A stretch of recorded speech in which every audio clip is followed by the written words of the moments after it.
और बढ़ते हैं आगे। इसी बीच एक बड़ी खबर आ रही है। अमेरिका ईरान वार्ता का तीसरा दौर जल्द संभव है। 14 से 15 जुलाई को इस्लामाबाद में हो सकती है बैठक। पाकिस्तान ऑब्जर्वर की रिपोर्ट में बड़ा दावा किया गया है। पाकिस्तान पहुंचने की तैयारी में है ईरानी प्रतिनिधिमंडल। अमेरिका और ईरान के बीच बातचीत का तीसरा दौर पाकिस्तान की राजधानी इस्लामाबाद में 14 और 15 जुलाई को हो सकता है। पाकिस्तान ऑब्जर्वर की रिपोर्ट के मुताबिक ईरान के गृह मंत्री इस्कंदर मोमेनी के नेतृत्व में एक वरिष्ठ प्रतिनिधिमंडल आने वाले दिनों में पाकिस्तान पहुंच सकता है। बताया जा रहा है कि यह दौरा ईरान के सर्वोच्च नेता अयातुल्लाह अली खamenei से जुड़े शोक समारोह के समापन के बाद होगा। हालांकि इस संभावित वार्ता को लेकर अमेरिका, ईरान या पाकिस्तान की ओर से अभी तक कोई आधिकारिक पुष्टि नहीं की गई है। 14 और 15 जुलाई को आपको बता दें कि ये बैठक हो सकती है और अगर ऐसा हुआ तो निश्चित तौर पर ये तीसरे दौर की वार्ता होगी। हालांकि 2 दौर की वार्ता में भी अगर आप देखें तो बहुत कुछ खास नहीं निकला है। हालांकि उम्मीद ये की जा रही है कि वार्ता जैसे जैसे आगे बढ़ेगी वैसे वैसे खास करके स्ट्रेट ऑफ हॉर्मुज में जो परिस्थितियां हैं वो थोड़ी सी और नॉर्मल होती हुई नजर आएगी और इसका फायदा भारत को निश्चित तौर पर हो सकता है। तो अमेरिका ईरान वार्ता का तीसरा दौर संभव है ये कहा जा रहा है। और कुल मिलाकर आपको बता दें कि 14-15 जुलाई को वार्ता हो सकती है ये भी कहा जा रहा है। पाकिस्तान ऑब्जर्वर की रिपोर्ट से ये बड़ा दावा सामने निकल कर आया है। बहरहाल अब इस दावे के बाद कितनी इसमें सच्चाई है, कितनी बातचीत हो पाएगी और इस बातचीत के मायने क्या निकलेंगे। देखिए, बातचीत होना जरूरी नहीं है, बातचीत के बाद आखिरकार रिजल्ट क्या निकलता है जरूरी ये समझना हो जाता है। क्योंकि फिलहाल अगर 2 दौर के बातचीत की आप बात करें तो कोई भी दौरा इतना ज्यादा सफल नहीं रहा है, बहुत ज्यादा शांति हो नहीं पाई है। इजरायल की तरफ से लगातार साउथ लेबनान पर हमले किए जा रहे हैं, हिजबुल्लाह को खत्म किया जा रहा है। वहीं दूसरी तरफ ईरान की तरफ से कह दिया गया है कि हम अपनी संप्रभुता के लिए कुछ भी करेंगे। ट्रंप और उनकी जो बातें हैं उससे जग जाहिर है, उसे दुनिया जानती है। तो कुल मिलाकर अमेरिका ईरान वार्ता का ये तीसरा दौर जरूर संभव है कहा जा रहा है। लेकिन इस दौर के बाद और अतुल रंजन मेरे संवाददाता ज्यादा जानकारी के लिए इसी खबर पर मेरे साथ। अतुल, देखिए, तीसरे दौर की वार्ता जरूर होगी, नंबर में ये तीसरा जरूर है, लेकिन पहले और दूसरे दौर की वार्ता से क्या निकला ये दुनिया ने देखा है।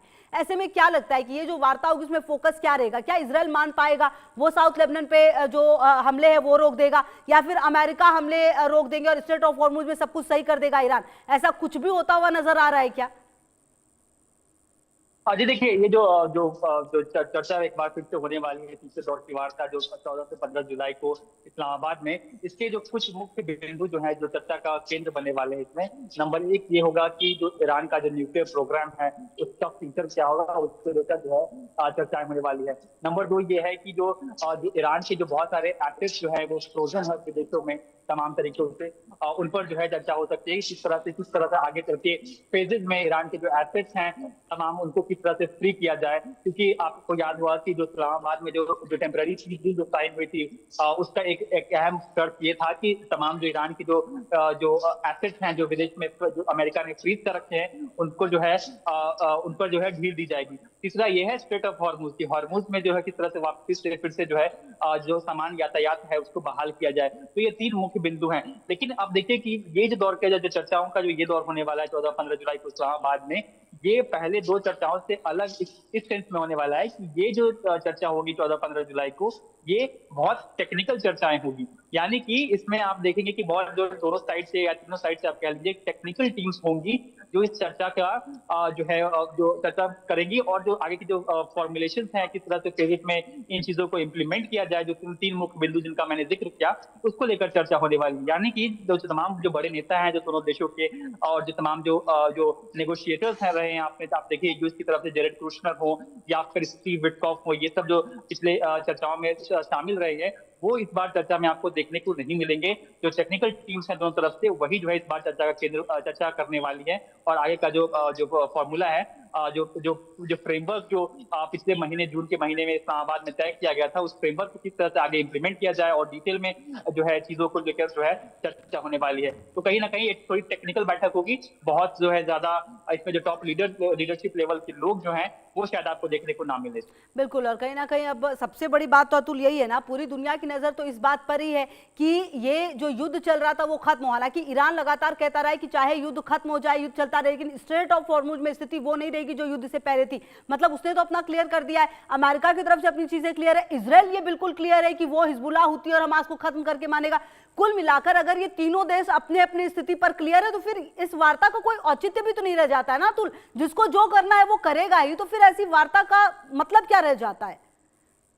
बिल्कुल, आप ठीक कह रही हैं। देखिए, तीनों जो पार्टीज़ हैं इस पूरे युद्ध में तमाम पीस डील के बावजूद जो है सबके सब जो है कहीं न कहीं एक तरह से अपने मन की ही कर रहे हैं। चाहे ईरान का स्ट्रेट ऑफ हॉर्मुज़ में जो है एक तरह से नाकेबंदी करने की कोशिश कर रहा है, तमाम तरह के रिस्ट्रिक्शंस लगाना, state authority, golden gulf state authority नाम की संस्था बनाना, पूरे इस तरह का रेगुलेट करने के लिए ट्रैफिक को स्ट्रेट ऑफ हॉर्मुज़ से। वहीं हम देख रहे हैं कि यूएस भी जो है लगातार इन सब चीज़ों के बाद जो है ईरान के जो अलग-अलग ठिकाने हैं मिलिट्री के, जो कोस्टल एरियाज़ के ठिकाने हैं, उन पर जो है हमला कर रहा है। वहीं आप इसराइल को देखिए, इसराइल ने जो है हाल फिलहाल में लेबनानी सरकार के साथ जो है समझौता किया शांति का, लेकिन उसके बावजूद हम देख रहे हैं कि लगातार वो जो सदर्न लेबनान है उसके जो हिजबुल्लाह के जो ठिकाने हैं उन पर लगातार हमले कर रहे हैं, जिसमें जो आम जो लोग हैं उनकी भी जो है मौत हो रही है। और कहीं ना कहीं इसराइल भी जो है कहीं ना कहीं डिफाइंट लगता है तमाम तरीकों से, जो एक्सपेक्टेशंस जो है जो आप हम सब दुनिया रखती है पीस डील के बाद इन देशों से, कहीं ना कहीं तमाम देश जो है उसको डिफाई करते हैं। आप देखिए ट्रंप को भी देखिए, अक्सर जो है ईरान को खत्म करने की फिर से धमकी देते रहते हैं। तो इस तरह से देखिए तो तीनों जो पार्टीज हैं इस पूरे युद्ध के दौरान पीस डील के बावजूद जो है कहीं ना कहीं एक दूसरे पर लगातार गाहे बगाए जो है जो शब्दों से हमला करते हैं, साथ ही साथ कभी कभी जो है मिसाइलें दागना भी नहीं छोड़ते हैं। इनफैक्ट आप देखिए ईरान ने जो है अमेरिका के कई जो बेसिस है मिडिल ईस्ट में, दूसरे देशों में, कतर हो, बहरीन हो, इन पर भी जो है हमला करने की कोशिश की थी। तो कहीं ना कहीं तीनों देश जो है जो जो पीस डील जो साइन हुई थी उसको खतरे में डालने की एक भी कोशिश जो है वो नहीं छोड़ रहे हैं। और इसको लेकर जो है दुनिया में चिंताएं भी बढ़ रही है लगातार, क्योंकि जिस तरह से 2-3 महीने के इंतजार के बाद और देखिए अतुल, बड़ी बात तो ये भी है ना अतुल, देखिए युद्ध तो पहले भी चल रहे थे, रशिया यूक्रेन के युद्ध चल रहे हैं, हमने देखा है कि इजराइल अपनी लड़ाई तो लड़ ही रहा था, लेकिन इस युद्ध से दुनिया के कई ऐसे देश हैं जिसको सीधे सीधे प्रभाव पड़ा है, उसमें भारत भी और कई सारे ऐसे देश हैं जहां पर कई तरह की समस्याएं भी, और ये बात इन तीनों देशों को मालूम है। क्या इसका भी फायदा उठाने की ईरान कोशिश कर रहा है, खास करके स्ट्रेट ऑफ हॉर्मुज पर क्या माइलेज लेने की कोशिश करता हुआ नजर आ रहा है ईरान?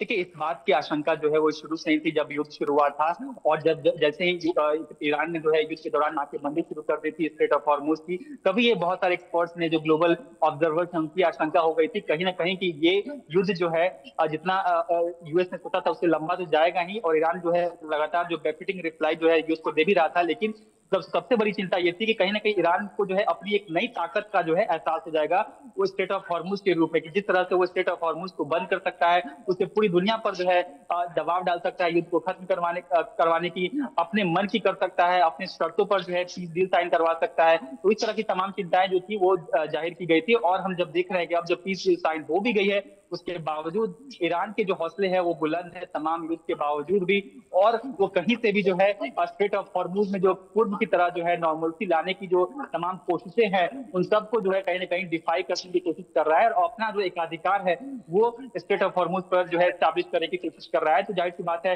भारत जैसे देश को भी चिंता करने की जरूरत है। बिल्कुल, और नजर इस बात पर रहेगी कि आखिरकार ये बातचीत किस तरीके से आगे बढ़ती है। बहुत शुक्रिया अतुल आपका इन तमाम जानकारियों के लिए।